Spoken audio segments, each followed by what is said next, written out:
Movie की शुरुआत होत बा आदिवासी लोगन से जौन पशु के शिकार करत बाड़े। काफी समय के बाद एगो पशु आदिवासी द्वारा बनाए गए जाल में फंस गईल बा, जिससे उस जानवर के शरीर में नुकीला चीज लग जात बाड़ी, जेकरा बाद उ जानवर मर जात बा। ये आदिवासी लोग के एगो सरदार रहा जिनकरा नाम बा फ्लिंट और उनकरा बेटा के नाम रहा जैगवार। दोस्तों, जैगवार फिल्मिया के मुख्य किरदार बाड़े। ये लोग अब पशु के लई के वाहवा से चाय लगल बाड़े। तभी वो लोग देखत बाड़े के जंगल में कुछ लोग छुपे बाड़े।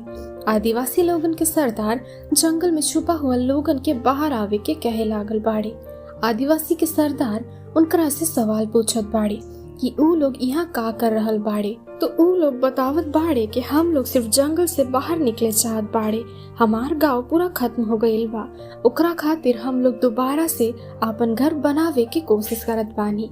अब आदिवासी लोगन के सरदार उन लोगन के वाहवा से जाए खातिर रास्ता खाली कर देत बाड़े। जैगवार देखत बाड़े कि उन लोगन के शरीर पर बहुत चोट लागल बाड़े और ऊ लोग बड़ जख्मी रही। उनका शरीर पे भी चोट के निशान रहा। जैगवार उन लोगन के देख के समझे की कोशिश करे लागल बा कि आखिर इन लोगन के साथ का भइल बाड़े। अब ऊ लोग वहां से जाए लागल बाड़े और आदिवासी लोग भी अपन गांव की तरफ जाए लागल बाड़े। उ लोग के गांव काफी छोटा रहा। गांव में ज्यादा लोग भी नाई रहे, लेकिन सब एक साथ बहुत ही खुश रहत बाड़े। जैगवार अब घर पहुंच जात है जहाँ ओकर बीवी और बेटा के साथ रहत बाड़े। जैगवार की बीवी पेट से रही। जैगवार अपन बीवी के बहुत ही प्यार करत बाड़ा। उस दिन रात के गांव के सभी लोग नाच और गावत रही। सब लोग बहुत ही मजा करत रहल बाड़े। लेकिन उ दौरान जैगवार सुबह मिला उ लोगन के बारे में सोचे लागल बाड़े। जैगवार सोए के बदवा में भी सपना देखत बाड़े। एगो आदमी अपन पेट काट के अपन हाथ में पकड़े हुए बाड़े और उनकरा पास एगो कुत्ता जोर जोर से भौंकत बा। इ लड़का सपना में जैगवार के यहाँ से भाग जाए के कहत बाड़े। सपना देखे के बदवा में जैगवार तुरंत उठ जात बाड़ा।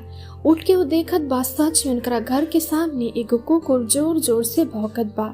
जैगवार काफी ज्यादा जल्दी उठ गईल रही। तब गांव में कोई भी नहीं उठे रही।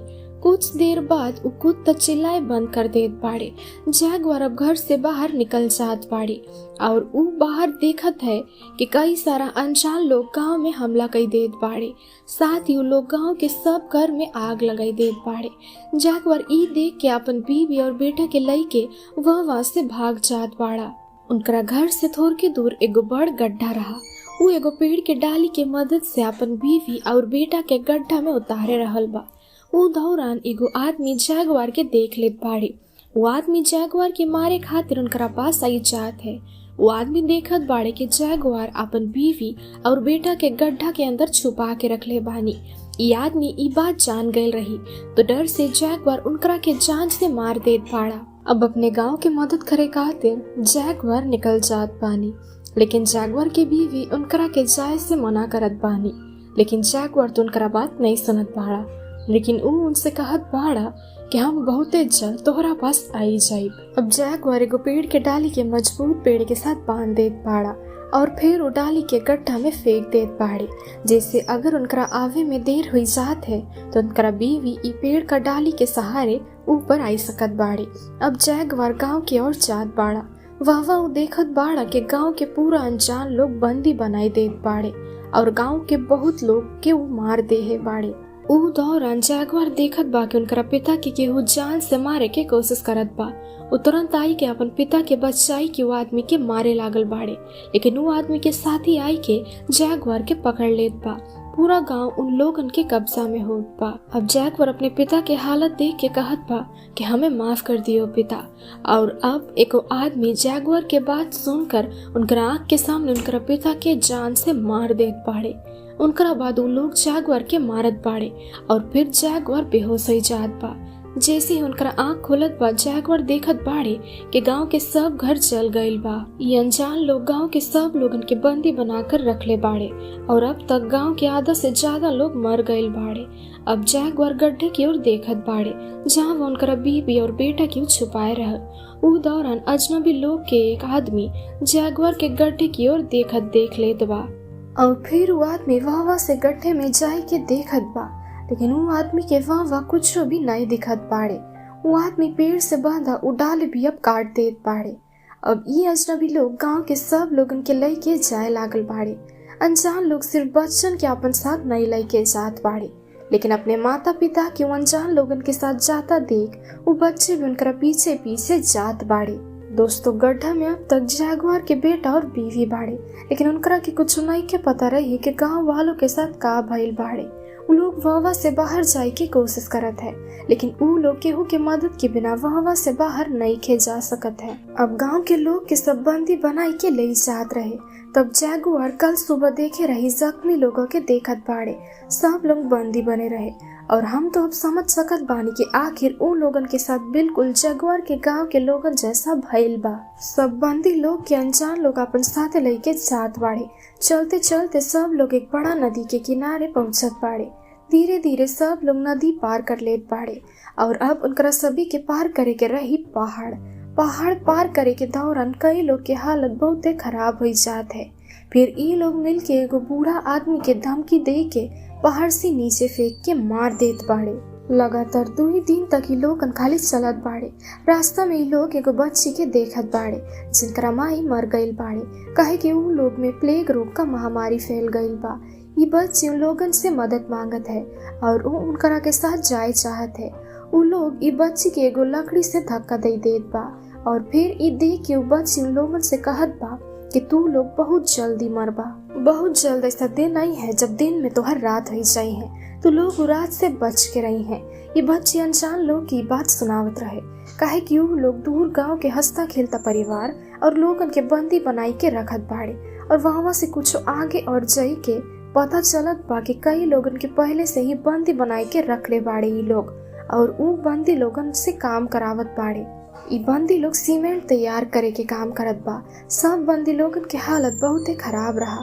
सब बंदी लोग एगो गांव से ले जात बाड़े जहाँ के लोग कई चीज बनाए सकत बाड़े, जैसे कि ई दौरान उ लोग कपड़ा बनावत रही, खिलौना बनावत रही और उ लोगन ई घर के सीमेंट भी बनाए रही। अब सब ही असल जगह में पहुंचत बाड़े। सब बंदी लोग के शरीर में नीला रंग लगाई देत बाड़े। अब अनजान लोग के सरदार एगो व्यापारी से बात करत बाड़े कि ई बार हम उन लोगन के बेचे के ज्यादा पैसा चाहिए, बिल्कुल भी कम पैसा हम नहीं ले। व्यापारी ई देख के कहत है कि ई बार तोहरा के हम ज्यादा पैसा दी है। अब लड़का लड़की के अलग कई देत बाड़े और फिर लड़कियों के बेच देत बाड़े। अंदर कई सारा पिरामिड जैसा बिल्डिंग रहा जेकरा नीचे कई सारा लोग ढोल बजावत रही। हजारों लोगों के भीड़ रहा। वह यहाँ का सरदार बंदी लोगों के गला काट के उनकरा बलि दे देत बाड़े। ये सब कुछ भगवान के खुशी के लिए ये लोग करत बाड़े। ये लोग सोचत बाड़े कि अगर ये लोग बंदी लोगन के बलिदान दे हैं तो फिर भगवान खुश होई के प्लेग महामारी खत्म कर दी है। अब बंदी लोगों में से एगो आदमी बलि देत बाड़े, उनकरा गला काट के उनकरा बलि देत बाड़े ये लोग। फिर ये लोग जैगुआर के बुलावत बाड़े। अभी ये लोग जैसे ही जैगुआर के गला काटे रही तभी अचानक सूर्य ग्रहण लग जात है। ये देख के सब लोग समझ गईल बाड़े कि भगवान अब खुश हो गईल बाड़े, तो उ लोग अब जैगुआर के छोड़ देत बाड़े। अब उ लोग सब बंदी लोगन के एगो मैदान में ले जात बाड़े। अनजान लोग बंदी लोगन से कहत बाड़े कि अगर तू लोग ये मैदान के पार कई के जंगल में जा सकत है तो हम तोहरा के छोड़ देब। अब ये लोग दो कई के बंदी लोगन के छोड़े लागल बाड़े। जैसे ही बंदी लोग मैदान में भागे लागल बाड़े, अनजान लोग उनकरा के तीर धनुष से मारे लागल बाड़े और ये लोग भागे से पहले ही मर जात बाड़े और कुछ लोग घायल हो जात बाड़े। ओकरा बाद ई लोग जैगुआर और एगो आदमी के छोड़ देत बाड़े। दोनों अजीब तरह से दौड़े लागल बाड़े, जेकरा कारण ई लोग उन दोनों के मार नहीं पावत बाड़े। लेकिन फिर जैसे तैसे ई लोग दोनों के तीर मार देत बाड़े और दोनों घायल हो जात है। दोनों उठे के कोशिश करत रही, तभी सरदार के बेटा आकर जैगुआर और बाकी लोगन के मारे लागल बा। ई सब मिल के अपना जान बचावे के लिए सरदार के बेटा के मार देत बाड़े। सरदार और उनका साथी दौड़ के सरदार के बेटे के बचावे खातिर आवत बाड़े, लेकिन वो तब तक मर गईल बा। ये लोग अपना बदला लेवे के लिए जैगुआर का पीछा करे लागल बाड़े। जैगुआर तो घायल बाड़ा, जेकरा खातिर वो ज्यादा तेज नहीं के भाग सकत बाड़े। वो दौड़ नहीं पाई है, यही खातिर जंगल में आई के पेड़ के ऊपर चढ़ जात बाड़ा। सरदार और उनका लोग जैगुआर के जंगल में खोजत बाड़े। दोस्तों, जौना पेड़ पे जैगुआर छुपा रहा वो पेड़ पे जैगवार एगो काला तेंदुआ देखत बाड़े। खुद के बचावे खातिर वहां से भागे लागल बाड़े। सरदार और उनकर आदमी तेंदुआ और जैगवार के भागे के आवाज सुन लेत बाड़े। एगो आदमी जैगवार के मारे खातिर जैगवार और तेंदुआ के बीच में चले आवत बाड़े, जेकरा कारण तेंदुआ सरदार के आदमी को मार देत बाड़ा। अब सरदार और उनकर लोग मिल के तेंदुआ के मार देत बाड़े। सरदार की एगो आदमी ई दौरान डरे लागल बा, कहे कि सुबह वो बच्ची के कहे बात अब सच होए लागल बा। वो बच्ची जैसा कहे रही बिल्कुल वैसा ही उनकर साथ होए लागल बाड़े। अब दोबारा से सभी जैगवार के जंगल में ढूंढे लागल बाड़े। अब धीरे धीरे दोपहर से रात हो गई बा। रात में भी ये लोग जैगवार के ही ढूंढत रही। दोस्तों, जैगवार के पूरा शरीर पे नीला रंग लगा रहा, तो उनकरा के ढूंढना काफी आसान हुई है। ई लोग अब देखत बाड़ी के रंग पेड़ पे लग जात है, जौन देखे के बदवा में ई लोग समझ जात है कि जैगवार किस ओर भाग गइल बाड़े। ऊ दौरान एगो सांप सरदार के एगो आदमी के गले में काट लेत बाड़ा। वो आदमी तो तुरंत मर जात है, जेकरा बाद वो आदमी के छोड़ के सब वहां से चल जात बाड़े। अब जैगवार अपन सामने देखत बाड़े के जंगल के सामने का रास्ता खत्म हो गइल बा। अब सामने एगो झरना रहा, वो झरना में वो कूद जात है। जैगवार यही सोचत बाड़े कि शायद वो अब नहीं खे बच पाई है, लेकिन झरना से नीचे गिरे के बदवा में वो बच जात बाड़ा। अब वो अपन गांव के जंगल में पहुंच जात बाड़ा। जैगवार सरदार और उनकर आदमी के धमकी देत बाड़े कि हमारे इलाका बाड़े, अगर तोहरा में हिम्मत है तो तू यहाँ आई के दिखाओ। सरदार के एगो आदमी कहत बा, हम सब लोगन के यहाँ से जाए चाहिए। तब सरदार वो आदमी के मार देत बाड़े। सरदार अब कहत बाड़े कि हम भी जैगवार की तरह झरना से कूद जाइब। कुछ लोग पानी में गिर के मर गइल बाड़े और बाकी लोग जैगवार के पीछा करे लागल बा। जैगवार अब भागत भागत कीचड़ के गड्ढे में गिर जात बाड़ा। सरदार के अब सब लोग जैगवार के जंगल में ढूंढत रही। अचानक जैगवार उनकर सामने कीचड़ से लिपटा होई के मधुमक्खी के छत्ता लेके आवत बाड़ा और फिर वह मधुमक्खी के छत्ता के सरदार के आदमी के ऊपर फेंक देत बाड़ा। जैगवार तो कीचड़ से लिपटा रहा, जौन कारण से मधुमक्खी उनकरा के काट नहीं पाई है। अब जैगवार को जहरीला मेंढक ढूंढत बाड़े। वो मेंढक के शरीर से जहर निकाल के बड़ा बड़ा कांटा में लगाई देत बाड़े और फिर ई कांटा वो आदमी लोगन पे फेंक देत बाड़े, जौन लगते ही सरदार के आदमी मर जात बाड़े और आदमी के पास से उनकरा अस्त्र लेके बाकी लोगन के जैगवार मारे लागल बाड़े। अब बहुत तेज बारिश होए लागल बा। जैगवार अपन बीवी बेटे के बारे में सोचे लागल बाड़े कि वो कैसे बच पाई है। दूसर का तरफ जैगवार की बीवी के डिलीवरी होए के समय हो गइल बाड़े। उनकर हालत बहुत खराब हो गइल बा और दोनों बहुत घबरा गइल बाड़े। जैगवार के बीवी के पेट में बहुत ज्यादा दर्द होए लागल बा। वो जैगवार अब भागत भागत अपन बीवी के पास जाए लागल बा। तब उनकरा सामने सरदार चले आवत बा। सरदार उनकरा के तीर से मारे लागल बा और फिर उनकरा से चाकू से मारने के लिए भागत बा, लेकिन तब भी सरदार के पैर एगो रस्सी से लग जात बाड़े, जेकरा बाद एगो नोकीला बड़ चीज सरदार के शरीर में घुस जात बा। अब वह ही मर जात बा। एक समय जैगवार और उनकरा पिता शिकार करे के लिए ईद बनाए रही। दूसर का तरफ गड्ढा में काफी ज्यादा पानी भर गइल बा। जैगवार के बेबी अब अपन बच्चे के जन्म देत बाड़े। सरदार के दुई लोग अभी भी जिंदा रहे। वो लोग अभी भी जैगवार के पीछा करत रही। अब भागत भागत सभी समंदर किनारे पहुंच जात बाड़े। समंदर में कई सारा जहाज जंगल की तरफ आवत बाड़ा, जेमा अंग्रेज बैठे रही। ये लोग समझ नहीं के पावत बाड़े कि ये लोग कौन है और ये लोग काहे यहाँ आवत रहे। अंग्रेज के देखे के बदवा में जैगवार सरदार के आदमी के चकमा दे के वहां से भाग जात बाड़ा। जैगवार अब अपन बीवी के पास चले आवत बाड़ा और वहां पहुंच के सबका गड्ढे से वो बाहर निकालत बा।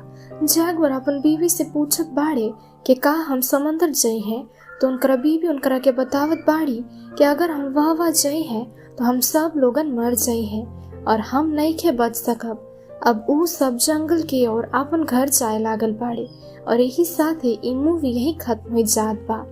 दोस्तों, ये मूवी एक्सप्लेनेशन आप सब लोगन के कैसे लगल बा, ये हमनी के कमेंट सेक्शन में जरूर बताइल जाए और चैनल के भी सब्सक्राइब करना ना भूल जाए हैं। तो हम मिली आप लोगन से हमारे अगली वीडियो पे, तब तक के लिए स्टे सेफ।